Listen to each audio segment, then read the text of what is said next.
Avant que l'épisode commence, je voulais vous remercier, on a dépassé les 100 abonnés et ça me fait énormément plaisir. Alors on poursuit sur cette lancée, donc abonnez-vous. Salut à tous, je préviens, cet épisode est une deuxième partie. Alors allez regarder la première partie avant celle-là, vous aurez été prévenus. Bon, dans le dernier épisode, on a vu les planètes telluriques. Et aujourd'hui, on va s'attarder sur les planètes gazeuses, qui sont composées essentiellement gaz. Elles sont composées de gaz. Et la première planète gazeuse de notre système solaire, c'est Jupiter, qui est une géante gazeuse. On dit géante car elle est très grosse, à peu près 70 millions de kilomètres de rayon. Je sais pas si vous vous rappelez des tailles dans le précédent épisode, mais cela veut dire que l'on peut stocker en largeur 11 terres. Je tiens à préciser que dans l'espace, dire géant, c'est jamais une fin en soi. Je vais prendre par exemple les soleils. Il existe les géantes rouges, mais il existe aussi les super géantes rouges. Donc on peut toujours trouver plus gros ailleurs. Bon, revenons sur Jupiter, car elle a beau être géante, elle est froide, moins 163 degrés Celsius en moyenne. D'ailleurs, elle donne son nom à une classification de planètes, les planètes type Jupiter froide. Et elle est à une distance de 780 millions de kilomètres du Soleil. Donc, si notre Soleil faisait 69 cm de diamètre, Jupiter serait une boule de 7 cm de diamètre, mais par contre pour la distance, c'est loin. Tellement loin que si Jupiter faisait cette taille comparée au Soleil, elle se trouverait à peu près 370 mètres d'ici. Jupiter est peut-être loin, mais on peut très bien l'observer avec un télescope et aussi à l'œil nu, dans notre ciel.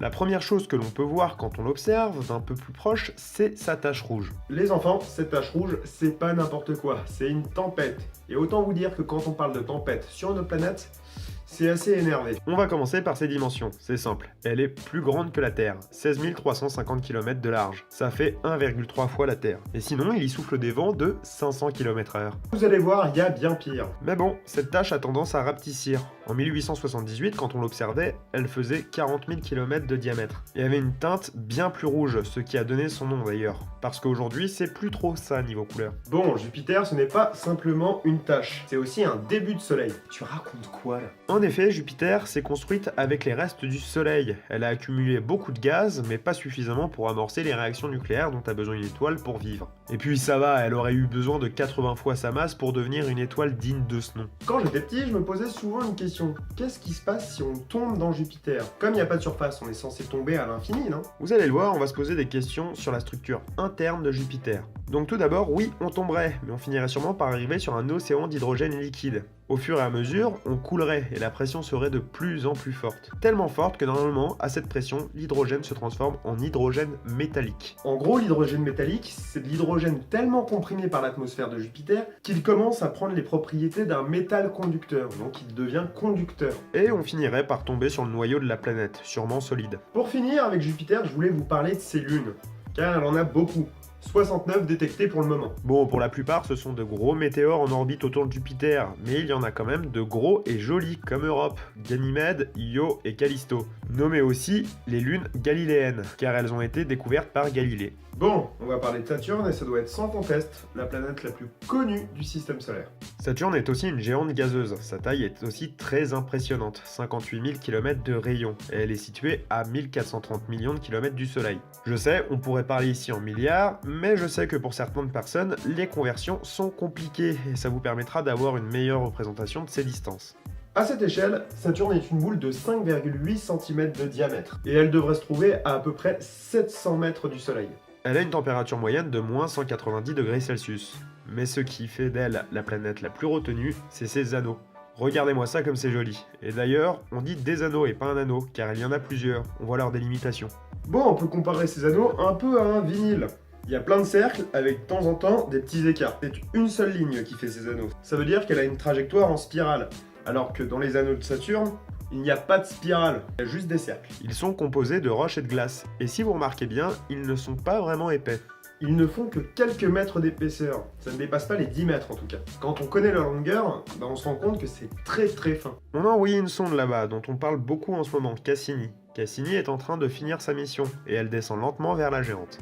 Elle avait pour but d'étudier Saturne et ses satellites, et son crash sur la géante est prévu pour le 17 septembre. Mais vous en faites pas, on reparlera de Cassini. En parlant de ses satellites, elle en a au moins 62. Tout comme Jupiter, la plupart sont des astéroïdes en orbite autour de la planète. Il y a aussi un truc très intéressant sur un de ses pôles, son cyclone. Regardez, c'est une forme peu banale, et en effet, on ne sait pas vraiment à quoi c'est dû. On sait que c'est un vortex qui tourne sur lui-même en à peu près 10 heures. Sinon, tout comme Jupiter, elle est composée en grande majorité d'hydrogène, mais elle peut flotter. Ouais, c'est pas une blague, elle peut réellement flotter sur l'eau. Tout ça, c'est dû à la masse volumique. En gros, si votre masse volumique est inférieure à la masse volumique de l'eau, c'est-à-dire 1, eh bien, ça flotte. Et là, Saturne a une masse volumique de 0,69. Donc elle flotte, et bien en plus de ça.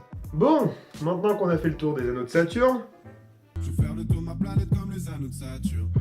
On va pouvoir passer aux planètes dont les personnes n'ont rien à foutre. Bon, j'abuse un peu, mais les personnes s'intéressent pas vraiment à cette planète. Là, on est face à Uranus.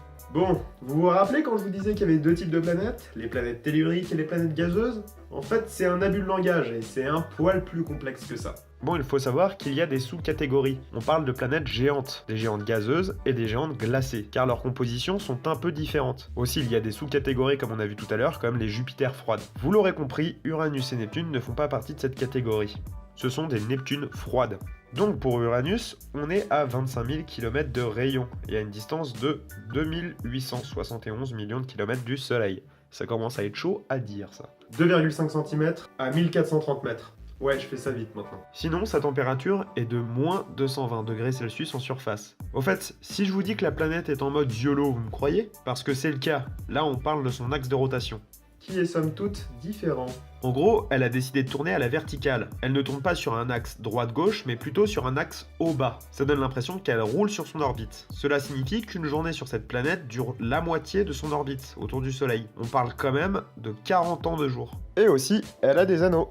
En fait, toutes les géantes ont des anneaux, mais la plupart du temps, ils sont très difficiles à détecter, et donc on les représente sans. Pour le moment, nous avons détecté 27 satellites naturels pour cette planète. Allez, on passe à la dernière planète du système solaire, Neptune. Le premier dans les commentaires qui me dit que c'est Pluton la dernière planète, je le fous sur orbite. Neptune est la planète la plus éloignée du Soleil. C'est aussi une géante de glace qui mesure 24 600 km de rayon, et elle se situe à 4 498 millions de kilomètres du Soleil. Bon, pour Neptune, on a ça à l'échelle. C'est assez proche d'Uranus. Et par contre, en distance, c'est autre chose. Là, on est à peu près à 2,25 km d'ici. On arrive à un moment où vous ne pouvez pas vous représenter cette distance. 2,25 km, c'est vraiment loin. Quelques personnes pourront le faire, mais mine de rien, c'est très difficile de s'imaginer un trajet de 2,25 km. Elle est tellement éloignée du Soleil que une de ces années, donc une de ces révolutions autour du Soleil, dure 165 ans. Entre votre naissance et votre mort, vous n'aurez pas le temps d'achever une de ces orbites. Aussi, cette planète est la première planète à avoir été découverte par le calcul. Pour le moment, on a détecté 14 satellites naturels pour cette planète, dont un assez particulier nommé Triton. Triton est très lourd comparé à Neptune et tourne dans le sens rétrograde. Il y a deux sens, prograde et rétrograde. Cela signifie que Triton tourne dans le sens inverse autour de Neptune. Une lune classique tourne dans le sens prograde. Mais ce n'est pas pour rien. En effet, on suppose donc que Triton est un objet qui a été capturé par Neptune. Pokéball, go! Plus sérieusement, cet objet devait se trouver avant dans la ceinture de Kuiper, qui se situe derrière Neptune. Triton devait être trop près de Neptune, et paf, il s'est fait attraper. Mais Triton n'est pas stable et dessine une trajectoire en spirale autour de Neptune. Il va finir un jour par se disloquer, en se rapprochant trop près d'elle. Aussi, quand on regarde Neptune, on voit que son atmosphère est agitée. Et en effet, c'est peu de le dire, des vents qui soufflent jusqu'à 2200 km/h. Si on rapporte ça à l'échelle de la Terre, ce serait des tempêtes supersoniques. What? Mais mine de rien, cette planète reste très mystérieuse. Voilà ce que l'on peut lire sur le site du CNES à propos de Neptune. Actuellement, Voyager 2 est le seul engin spatial à avoir effectué un survol de Neptune. Lancé le 20 août 1977, il a pu survoler cette planète le 25 août 1989. Toutes les données récupérées lors de cette mission constituent aujourd'hui l'essentiel des informations dont nous disposons sur Neptune. Et voilà où je veux en venir. Avant de faire ces deux épisodes, je pensais qu'on connaissait très bien notre système solaire. Et si vous remarquez, pendant tout l'épisode, j'ai pas arrêté d'utiliser des termes comme pourrait, sûrement, peut-être, mystérieux. Attention, je dis pas qu'on connaît pas notre système solaire, je dis juste qu'on ne connaît pas autant que ce que l'on croit. Nous ne sommes pas sûrs de certaines choses. En 2002, le nombre de satellites détectés autour de Jupiter était de 39. Aujourd'hui, on en dénombre 69. De plus, aujourd'hui, de nombreux freins sont présents, comme les problèmes techniques que l'on a pour aller aussi loin. Il faut utiliser les forces des planètes pour se lancer dans cette distance, donc attendre des fenêtres de tir bien précises, les budgets qui ne permettent pas des programmes aussi fous. Il nous reste tellement de choses à voir et à découvrir dans notre système solaire, et c'est compréhensible, regardez combien de temps nous avons pris pour comprendre notre planète, et encore il reste beaucoup de choses à comprendre d'elle, mais le plus important, c'est que nous avancions. Voilà, cet épisode est à présent fini, j'espère qu'il vous aura plu. Si vous remarquez, c'est l'épisode le plus long de ma chaîne YouTube, et j'ai pris beaucoup de temps pour le faire.